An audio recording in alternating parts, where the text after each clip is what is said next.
Hi, Jamie. Hi, Tom. Hi. So I'm here today with Jamie Fly, who's a senior foreign policy figure in Washington, partly behind the scenes, but also Jamie has had a number of public roles, including serving as foreign policy advisor to Senator Marco Rubio, who's a member of the Senate Foreign Relations Committee, and he's currently also the acting chair of the Senate Intelligence Committee. And Jamie in the past has worked at the Department of Defense and also the National Security Council on efforts to counter weapons of mass destruction, including on Iran's nuclear program.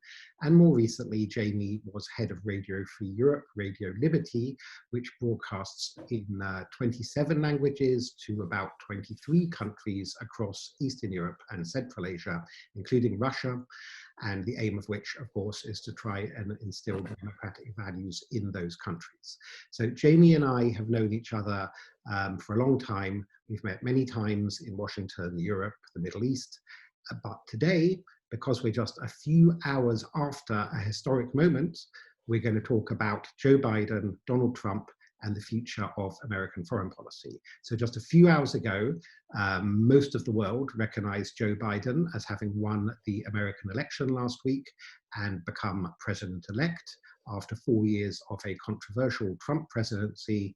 I should mention that President Trump and many of his supporters are still mounting a legal challenge and have yet to concede defeat, but we're going to operate on the assumption that Biden will be the next president.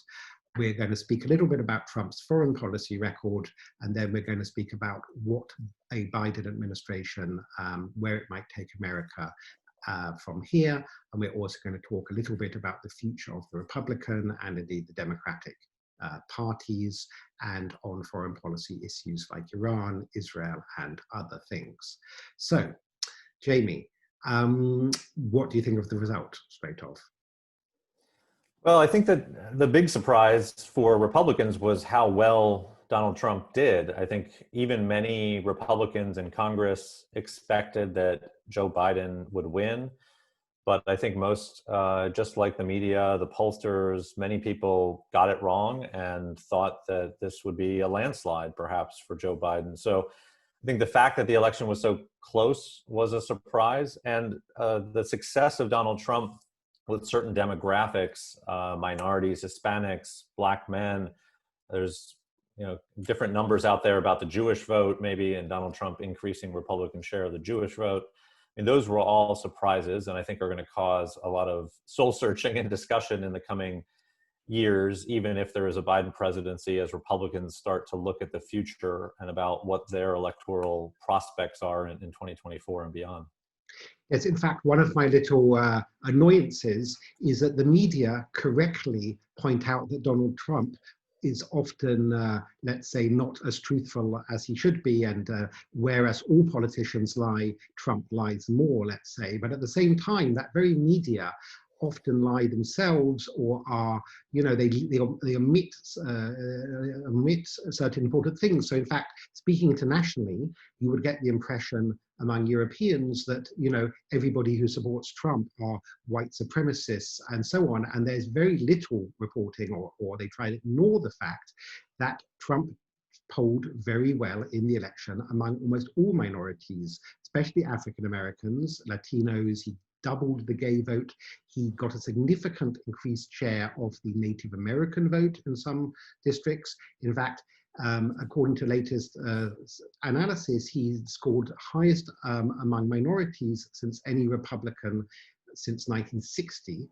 And specifically, since you mentioned the Jewish vote, left-wing newspapers like The Guardian and Times of Israel are quoting a rather disingenuous J Street, which is a left-wing Jewish organization, a J Street poll that suggests Trump got 21% of the Jewish vote, whereas the Associated Press, a more reliable, neutral organization, in their thorough exit polls, showed that Trump got 31% of the Jewish vote, which is higher than almost any Republican in recent memory, since Jews tend to be very liberal and vote Democrat.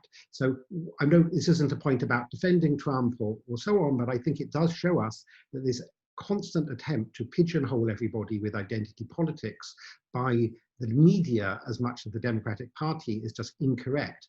And in examining the Trump vote and Trump supporters, it is so lazy and wrong-headed, as so many of my friends do, just to say they're all racists or something. It's nonsense. Many of my friends internationally, they point out foreign policy successes of Trump, for example, with Kosovo and Serbia. In the Middle East, Israel has 3 peace treaties now with countries it did not have peace with in recent weeks, all negotiated by the Trump administration.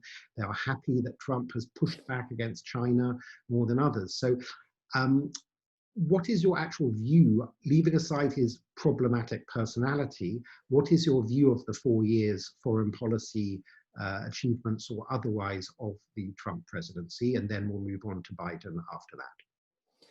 Sure. As you said, I think there have been some successes. I think, the reason that Donald Trump is beloved by his voters is that he is the first president in quite some time who actually calls it as he sees it. He's frank about what he believes America needs from our partnerships. This is at the heart of his approach to allies in NATO, for instance. He had very similar concerns. He shared the concerns of someone like President Obama, who was complaining privately about free riders in alliances. Well, Donald Trump said that publicly and urged the allies, and I think actually accumulated a lot of leverage and urged them to spend more and to commit more to the alliance. There's a major downside of that approach, obviously, and he's done a lot of damage to a number of those alliances and those relationships. Created a lot of distrust in the U.S. commitment to those alliances. But I think from an American voter perspective, certainly his core supporters, they love that approach to the world. Beyond that, in the Middle East, I'm very concerned in general about American disengagement from the Middle East, which I think we've seen starting under the Obama administration, continuing into the Trump administration. However, if you're going to play less of a role in the Middle East, which I think is probably the most likely politically tenable path for any American president at this point, I think the approach that he adopted of strengthening partnerships with the Sunni Arab states against Iran, redoubling down on our commitment to Israel, in general, that is the right approach. And I liked his policy of withdrawing from the JCPOA, trying to put additional pressure on the Iranian regime. So I think there's a lot to praise about his approach to the Middle East. And then looking at Asia, I think the big hallmark of his administration, although he himself was sometimes not necessarily the most clear-eyed proponent of this, is the shift towards competition with China.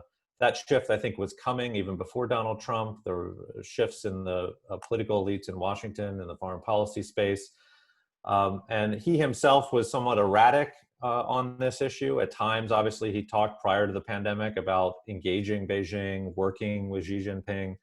But in the final months of his administration, they really began to lay the groundwork for what this competition with China will look like, the different sectors in which the competition will play out, certainly in the economic domain, and pursuing through not just the national security agencies, but through the Treasury Department, the Commerce Department, a lot of the groundwork, I think, that a likely Biden administration now will want to pick up on and start to implement themselves. And so I think that will be one of his greatest legacies that he leaves behind in the foreign policy space, is clearly identifying the China challenge and beginning to think through what that challenge looks like and how the U.S. Is going to compete with China in the long run. But I mean, could it be that his unconventional approach to deal making, for example, in the Middle East, both in terms of, he did it his way, if I can put it like that. He used his own people, his son-in-law, his former lawyers from the Trump Corporation. They negotiated essentially these treaties between Israel, Bahrain, the United Arab Emirates, very importantly, Sudan, that was an Iran ally that has basically switched to the West. He's done it. And if we are to believe him, and from what I hear from my sources in the Middle East, Trump is telling the truth on this one. There's a whole bunch of negotiations in play under Trump's auspices right now with 6, 8, or even 10 other Arab countries to make peace with Israel. And it's not, you know, it's not just, it's a revolutionary approach in a way. And I think that history may be kinder than the media are being at present on Trump's record in policy. Also domestic policy in some senses, but let me just ask you, though, one thing. So, sorry, do you want to just react to that first before I? I think there's a potential. I think some of it depends on what happens with these agreements. I mean, obviously, there's already a lot of quick movement in terms of some of the countries opening up tourism with Israel, investment. But obviously, if these all end up being kind of just a facade, which is a danger of some of the Trump approach to the world, you know, you declare victory and then move on, like he tried to do with North Korea, for instance, when there really was no agreement. I think history will, you know, look in the future, will look back and tell us what actually came out of these changes and how consequential they were. And so I think that's going to be, you know, a major challenge for Trump in the future. We won't go into it here because it's not time, but from my own sources in Middle East governments, I don't think they are a facade. I'm not just talking about the governments that have already publicly made peace, but particularly the Saudis and others. This is actually a warmer, real peace for peace than the previous peace treaties from decades ago Israel had with Egypt and Jordan. But anyway, leaving that aside, let's one final thing before we move to Biden. You know, some of my left-wing friends are called Trump a fascist or dictator and so on. And I say to them, you know what? Donald Trump has not invaded any country as opposed to most past American presidents. And in fact, he's been less trigger happy with killing civilians. Let's say in drone strikes, Obama killed a lot of civilians in rather reckless drone strikes in Yemen, Somalia, Afghanistan, and elsewhere. And I'm saying exactly what is so objectionable about Trump's foreign policy. I understand what's objectionable about a lot of his language, and he can be downright obnoxious and rude and so on. I think it's outrageous. But just in terms of actual number of civilians that were killed by America or number of foreign policy disruptions, it could be that the incoming Biden administration will be more trigger happy and so on than Trump. And they may look back, I'm talking about the left, on the days of Trump as rather a peaceful period where he did assassinate people, for example, the head of the Iranian Revolutionary Guards and the head of ISIS, but most people welcome this, and he didn't kill a lot of civilians in doing so. And they may look back on Trump and long for a day that America was peaceful in the world, as it has been in a way under the last 4 years. Is that possible? I think it is. It's possible. I mean, I would put Trump, though, in a continuum. Again, I think starting under Obama, where the U.S., now under administrations of both the Democratic Party and the Republican Party, has been taking a step back. It's not that there weren't conflicts to get involved in. The reality is the world is an increasingly messy place. But the U.S. has just decided to basically either engage in a very targeted way using special forces, drone strikes, or honestly to not engage at all and to push forward, either sometimes just create a vacuum that's filled by other actors, or sometimes push forward our partners like the Sunni Arab states to tackle some of these issues within the region on their own. So I don't know that I give Donald Trump personally a lot of credit for that. I think he certainly did not resist the trend that started prior to him. And I personally have a lot of concerns about what the world looks like when the U.S. does not lead, because I think a lot of these conflicts cannot just be managed from afar in the way that now multiple U.S. administrations have tried to manage them. I think there's significant backlash that does occur. I mean, if you just look at the rise of ISIS, which obviously did not happen on Donald Trump's watch, but happened when the Obama administration left a vacuum in Syria. I don't think we fully understand yet the consequences of U.S. disengagement from a place like Libya, for instance. We haven't seen yet the worst consequences out of the ongoing fighting now in Armenia, between Armenia and Azerbaijan, for instance, in Nagorno-Karabakh. You know, these are all problems that can have significant repercussions for the United States down the road and for our partners.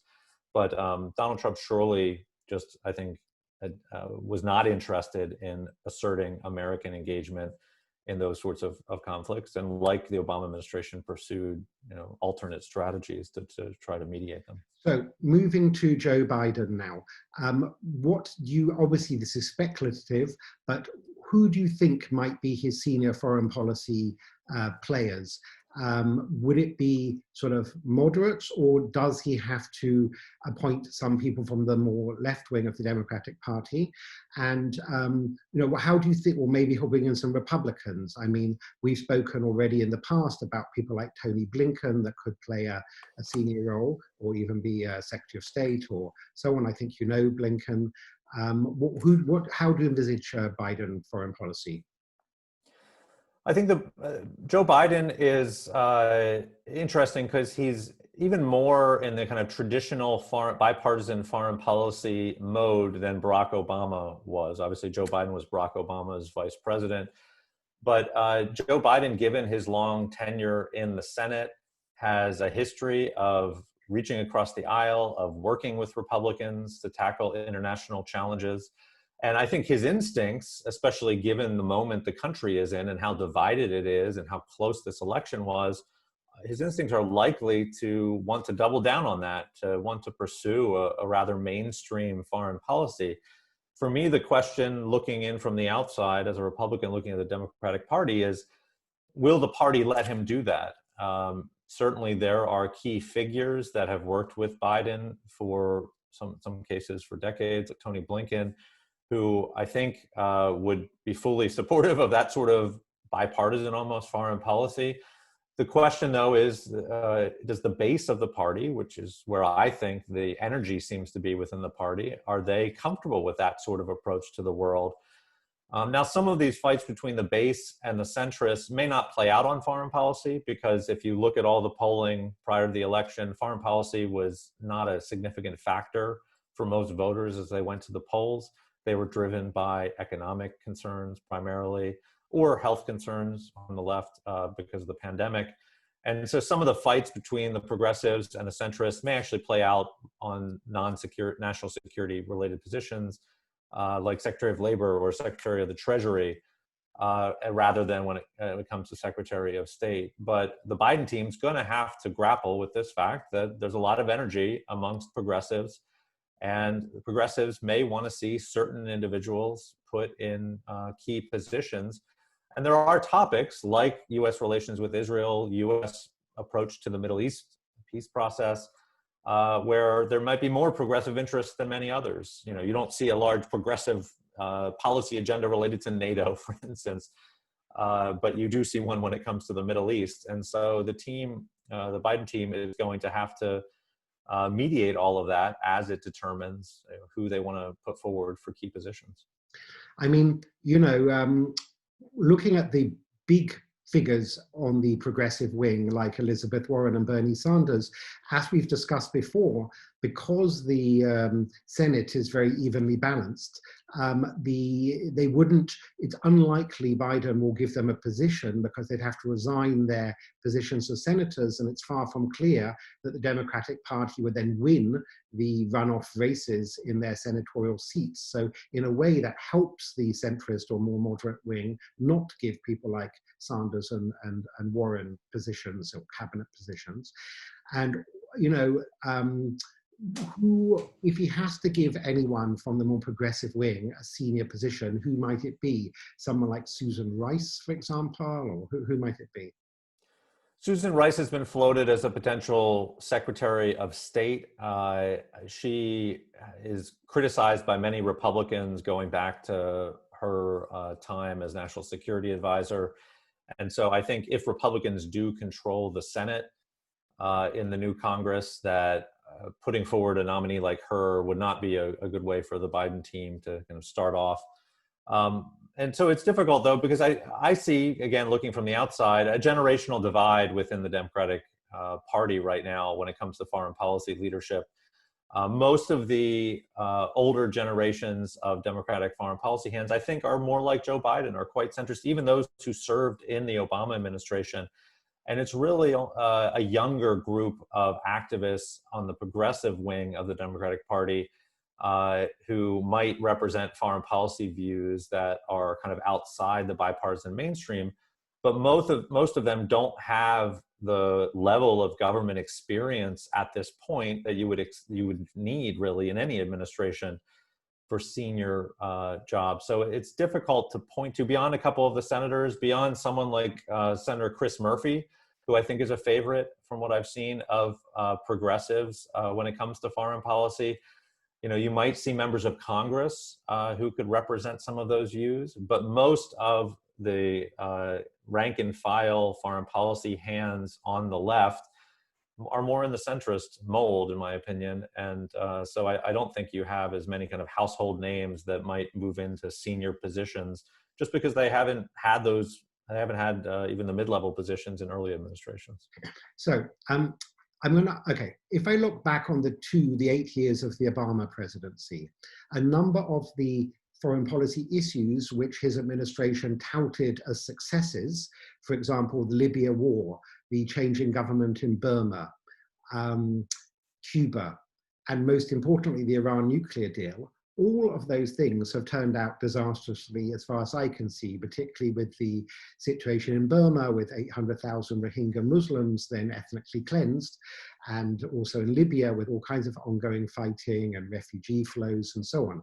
But the one thing that the Obama team still cite as a great success was the Iran nuclear deal, which they argue dissuaded or slowed down or prevented Iran from getting a nuclear program. That deal is universally criticized by everyone I know in the Middle East. I'm talking about in the Arab world, in Israel, and also among Iranian opposition figures.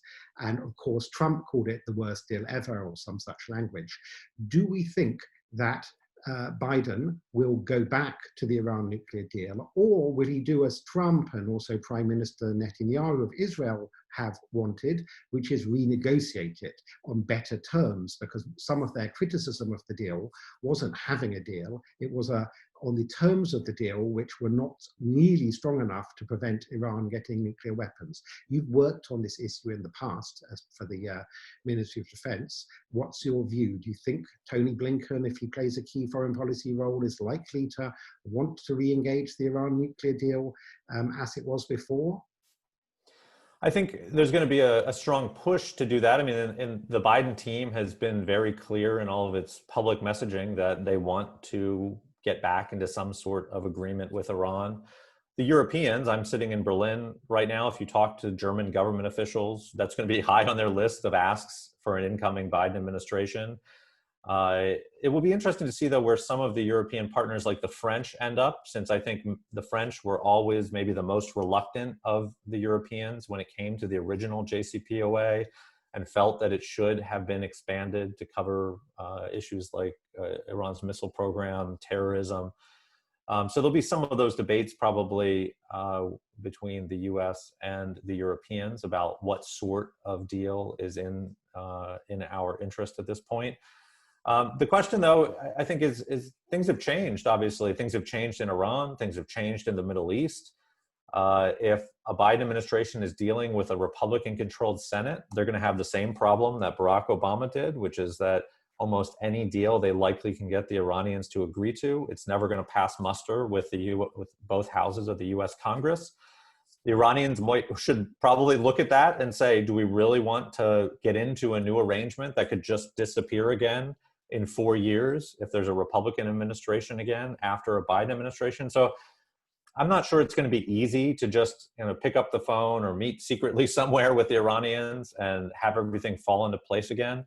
But clearly there's going to be a push by a Biden administration to at least have those discussions with the Iranians. And Mr. Blinken has already spoken publicly about differentiating sanctions imposed on Iran because of its nuclear activities and from sanctions related to its support for terrorism and missiles, indicating that even a Biden administration will want to keep some sanctions on Iran.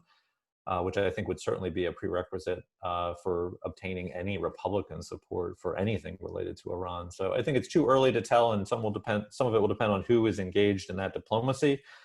But it's going to be one of those campaign promises that I think a Biden administration is going to want to deliver on, and going to want to show the Europeans that the US is back and leading in a way that the Europeans respect. Okay, just before we get to a final question about the Republican Party, I just wanted to mention, because it's again a little annoyance to me, that I'm very happy that America now has a female vice president-elect, Kamala Harris, but there's been so much coverage of women in government that Trump appointed a whole slew of women in senior national security positions, the head of the CIA, the head of the Air Force, the head of the Department of Homeland Security, UN Ambassador Nikki Haley, and others. And I wish the media would just mention this sometimes, which is why I am, just to inform people.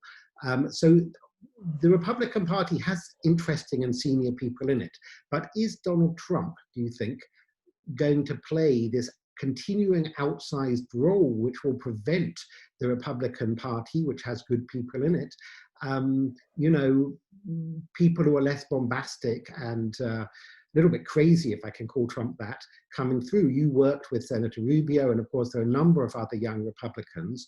Do we think that Trump and his supporters are going to continue to dominate the party and make it very difficult for other Republicans to emerge as leading figures and potential candidates 4 years from now? Yeah, I think that's a real danger for the Republican Party over the next several years. I mean, it's a shame because, like I said at the beginning of our conversation, you know, Tuesday night was a victory in the sense that it showed a path forward for a Republican Party, despite the demographic. You know, there's been a lot of debate in the media about demographic destiny for the Republican Party and how the party was going to increasingly be irrelevant with a significant segment of the population. Well, Donald Trump showed that at least a certain segment of those demographic groups don't vote based on identity, but they vote based on self-interest, based on the status of the economy and issues, other issues, social issues. Some are probably drawn to the Republican Party's embrace of social conservatism. And so Donald Trump kind of reminded everyone that demographics aren't necessarily destiny when it comes to American politics, that there was a path for the party. But obviously, given his divisiveness, given his style, I think even most Republicans in Congress quietly would tell you that it's in the party's interest to move beyond Donald Trump over the next 4 years.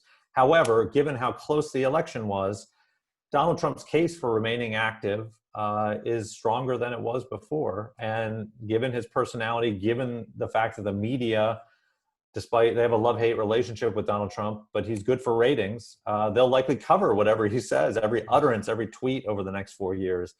And so I think a lot of people are concerned that it's going to make it very difficult for a new generation of Republicans to assert themselves, to lay out their perspective, to pick up what worked from the Trump administration, as should happen anytime there's only a one-term president, and build on that and kind of fix some of the problems of that one-term presidency. That whole process is going to be much more complicated now because it appears that Donald Trump is going to be a part of that debate and may even say early on and kind of almost file his paperwork even quite early, may throw his own hat in the ring and maybe trying to be one of those candidates. And he obviously, doesn't Donald Trump Jr. already tweet 2024 for his father or something? I mean, it's only a tweet, but you know. Well, that's as part of this debate about the results. You've even seen messages from the Trump family indicate that there will be some sort of litmus test from the Trump family about whether people who want to be viable in 2024 stood by them in their time of need. And so you're constantly going to be having these pressures from President Trump and even those around him. And so that's going to lead to a unique situation where you won't really have the ability, as long as he's doing that, to clear the air, to move on, to lay out a new agenda, which is really the healthy thing anytime a party loses a presidential election, especially when you already controlled the White House, because obviously Donald Trump is now it looks like will be the first, the first president, and I think something like more than 25 years to be a one-term president. And so it's a result that should cause some introspection within the party. And I think his continued involvement in the way that he seems to envision it will make that introspection quite difficult. So Jamie, thanks very much. We might speak again once Biden actually becomes president to continue this conversation, but that's been very interesting, and speak to you or see you soon. All right. Great. Thanks, Tom. Bye. Bye.